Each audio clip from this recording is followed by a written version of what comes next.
তো ভাইরা আমার, শিরিক থেকে সাবধান থাকবেন। দুনিয়াটা ক্ষণস্থায়ী, দুনিয়াতে কেউ কারো আপন নয়, দুনিয়াতে কেউ কারো আপন নয়। এমনকি আপনার শরীরটা আপনার আপন নয়, আপনার স্ত্রী আপন নয়। আপনার স্ত্রীর স্বার্থের কারণে আপনার কাছে আছে, যদি স্বার্থ ফুরিয়ে যায় আপনার স্ত্রী ভেঙে যাবে।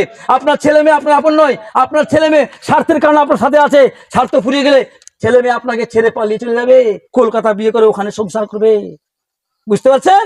শুধু আপনকে পৃথিবীতে আপন হলো একটাই, সেটা হলো আল্লাহ। দুঃখে হোক সুখে হোক অভাবে হোক যেভাবে হোক আল্লাহর কাছে চাইবেন, আল্লাহর কাছে ক্ষমা চাইবেন, আল্লাহর কাছে আমরা চাইবো। এটা হলো আল্লাহ আমাদের কামনা। আল্লাহ তুমি আমাদের সবাইকে শিরক বিদআত থেকে হেফাজত করো। আল্লাহুম্মা আমিন ওয়া আখিরুদ দাওয়ানা আনিল হামদুলিল্লাহি রাব্বিল আলামিন। আল্লাহুম্মা সাল্লি আলা মুহাম্মদ ওয়া আলা আলি মুহাম্মদ কামা সাল্লাইতা আলা ইব্রাহিম ওয়া আলা আলি ইব্রাহিম ইন্নাকা হামিদুম মাজিদ।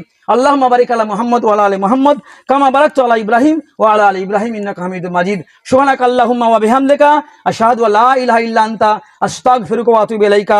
সুবহানা রাব্বিকা রাব্বিল ইজ্জাতি আম্মা ইয়াসিফুন ওয়া সালামুন আলাল মুরসালিন ওয়াল হামদুলিল্লাহি রাব্বিল আলামিন। আসসালামু আলাইকুম ওয়া রাহমাতুল্লাহি ওয়া বারাকাতুহু।